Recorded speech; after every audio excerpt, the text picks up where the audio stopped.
Hi everyone, welcome back. I hope you're doing well. So I have recently been playing Stardew Valley. I know I'm super late to the party, but better late than never, right?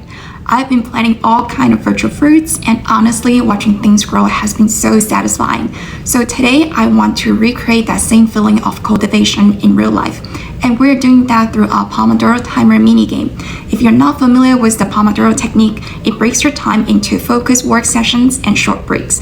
Traditionally, it's a 25 minutes of focus and 5 minutes of rest. But for this demo, I'm shrinking everything down to just a few seconds so you can see the mechanic clearly. Here, it's the fun part. Each time you complete one Pomodoro session, you grow a blueberry in your little digital garden. Work session finish, one blueberry sprouts. Do a few rounds and your garden becomes a whole patch. It turns productivity into something visual, playful, and a bit rewarding, especially if you're motivated by progress you can see. Now, let me walk you through how to build this in Figma.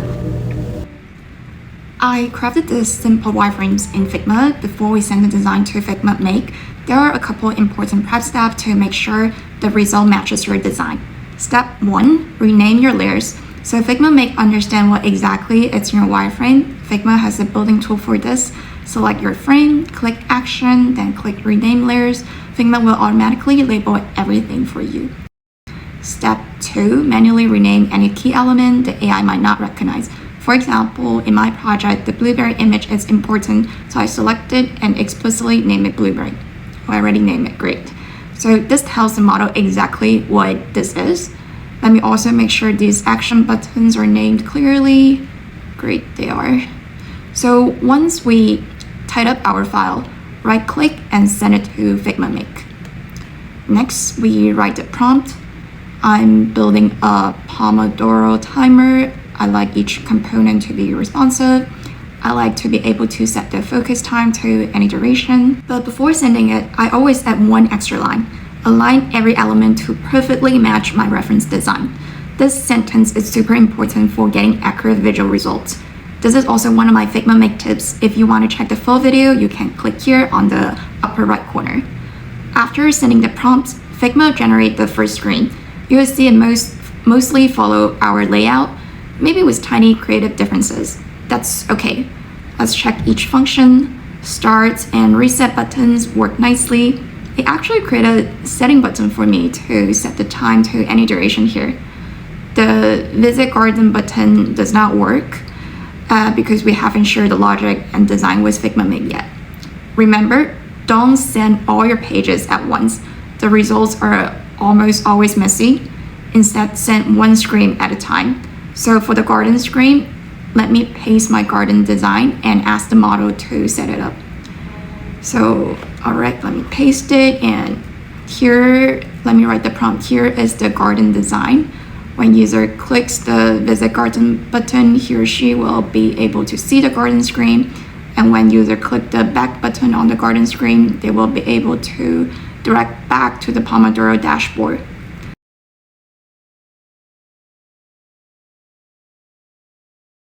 Let's wait a little bit.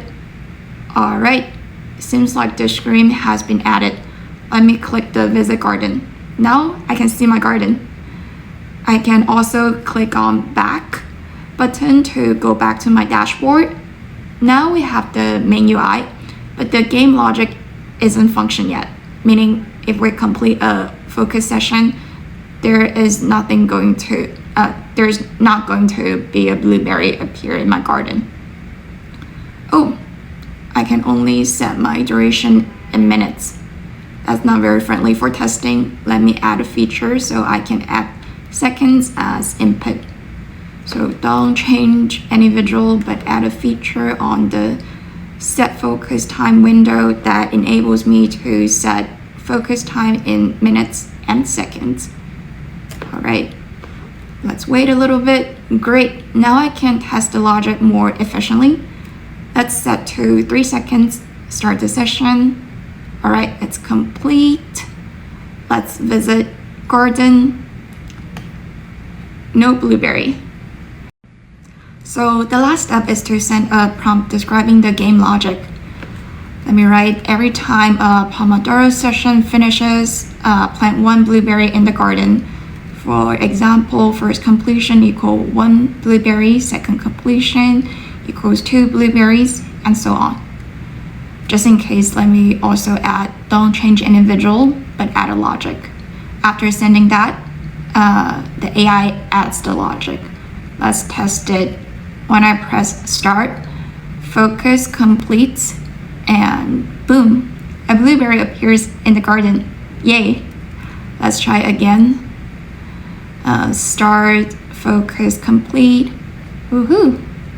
And another blueberry. Since the timer is working out, let's increase the user experience consistency. You might notice the session completion pop-up display in a completely different UI style compared with the rest of the design.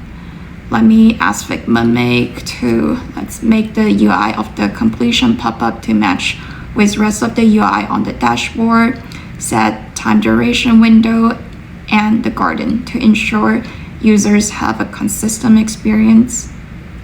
Sent. Let's wait.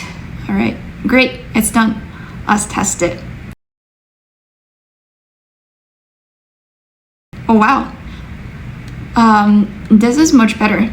It not only enhanced the UI, but also add blueberry images, total blueberry numbers, as well as continue and visit garden buttons for me. Now, I can continue growing my blueberry as well as increase my productivity. And that's it. I also published this website in the Figma community and put the link in my description below, so you can also explore this Pomodoro mini game that lets you grow your blueberry and productivity, literally. If you find this helpful, give a like. If you want me to build a more advanced version or show how to export this as the playable app, let me know in the comment. See you in the next one. Happy growing and learning. Bye.